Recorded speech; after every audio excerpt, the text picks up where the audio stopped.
Hello, my loves. Quick video today. Center, clear, seize the narrative. The ultimate trilogy of deep feminine power moves. So I'm about to start this Sunday, the 16th, July 16th, starts the masterclass series for this year. It's called Power Moves. You're welcome to join. There's information below. But what I wanted to share with you are just a few, one aspect that's really going to be central to the series and that I've been very present with as I've been getting ready for it. And it is effortlessness, is what it is. But what does that actually mean? You know, when we're working with deep feminine principles, part of what we are working with are natural law given principles that basically make sure that you and I are nourished, that we're resourced, and that we're moving in alignment with that which wants to help us, to serve us, that which is wiser than we are, right? So that all that we're connected to and all that's our responsibility to care for, our relationships and all these things, come to right relationship. They come to their rightness, right? In a certain kind of effortless way.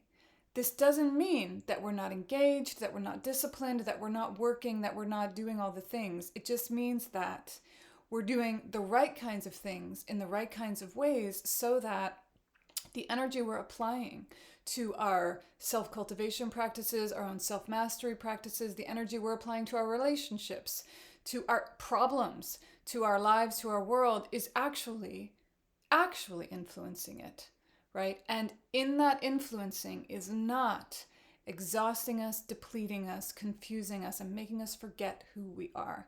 The way that the world works generally right now is counter to deep feminine principles in many ways. And what that means is that it fosters a certain kind of amnesia and an exhaustion, a depletion, because we're moving, we're often pushed and pulled, and we're conditioned to move in ways that draw on us, extract from us, kind of distort the potency that we have rather than nourish it, rather than work with it, right? This is what the deep feminine wisdom stream is, right? So let me just give you a brief, I wanted to give you just a few little tidbits about the series that's coming up and how it is that to center, to clear, to seize the narrative can be effortless. There is a fourth in this series, and it's transform poison into medicine. That's based on once you've centered, cleared, and seized the narrative. So, centering. In this series, we're going to work with, always in this series, we're working with 4 selected practices from her mystery school that have been some of the most simple and the most potent over the past 7 years. The first one we're going to work with is a practice from Homecoming, and it's about establishing dominion, right? And what it is very simply coming to center. But to come to center in accord with deep feminine principles has to do with also then employing magnetism, the principle of magnetism, deep feminine magnetism, the principle of sitting down into your power rather than being up and out of yourself and reaching toward it or posturing into it. So this is what we work with centering. We're working with what it is to actually center, putting our attention, energy, our will force towards coming to center.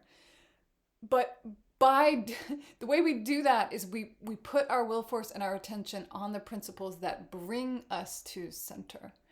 Where we go wrong or where we lose ourselves or kind of lose power in a lot of ways, even or especially maybe in spiritual practice or cultivation practices, is we're still trying. We're in such a state constantly of trying to, going for the should, what should be, it's effort, right? And so therefore it's not nourishing, and it doesn't help us actually not only come back to center, but to come back to center and sit down in a source of power that is itself inexhaustible, that is the deep feminine wisdom stream, that is your true nature, so that it's filling you and you're drawing on something deeper and bigger, wiser, part of you, bigger than you, that is actually infusing you. Right? That's what it means to be an instrument. That's what it means to be a woman who is full of deep feminine presence, to be nourished and resourced, and therefore to be able to make your life right and come into peace and coherency. So that's center, and how it's effortless is that we're sitting down into power and letting it bring us to center, rather than fighting all of our thoughts, fighting all the things that are happening to get ourselves to come back to center and calm down or find ourselves again, right? Center, clear. So from that, the second in this series, we're going into clear. And once you've centered, part of what happens is there's almost like a centrifugal force, right, that pushes everything else to the periphery. There is a force in nature. There is a force in just divine law that insists that your dominion is your own. And as long as you are at home in it, as long as you've come to sit in residency at the center of it, all else must move to the periphery. All else that is not you must come to the gates and await your permission, right? We generally, almost always, this happens over and over again in the school, hundreds of times. Well, okay, a lot of times. It happens that what we do when women work with this second practice, which is called poise and periphery or poise and perimeter, they always have this realization, and it is often true, that life is actually right up on us. We can't actually breathe. We don't actually have the energetic, psychological, psychic, emotional, sometimes physical space to even know what we feel. So the second, clear, we're going to also be working with, what is it, that just effortlessly pushes everything to the perimeter? How do we do that? How do we allow that to be done for us by simply coming to a greater alignment, so that all else, everything that is not you, comes to the periphery, gives you a minute to breathe and to really feel yourself, and then make good decisions. So center, clear, seize the narrative. Now, in that third one, what we're going to be working with is a practice called anxiety versus instinct. And in that practice, what we do is we take anxiety, all the kind of up out of yourself, worried, overthinking, anxious, catastrophic, everything, what anxiety is.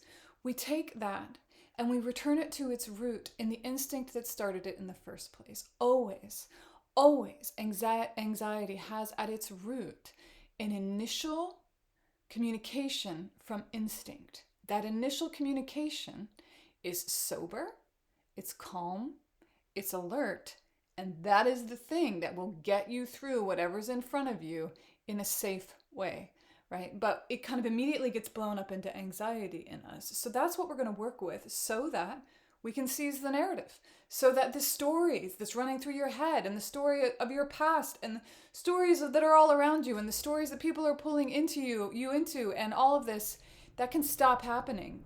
Because a lot of that happens. You're getting drawn on, you're getting pulled on, pushed and pulled and distorted by your fear, by your anxiety, and by your lack of a connection, lack of a deep trust and resting into instinct. The kind of instinct that is unapologetic and completely trustworthy.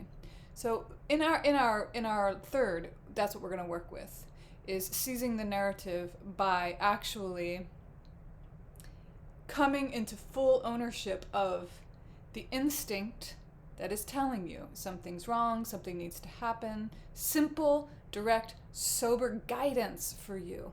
Catching that, following it, cultivating that before it becomes anxiety, right?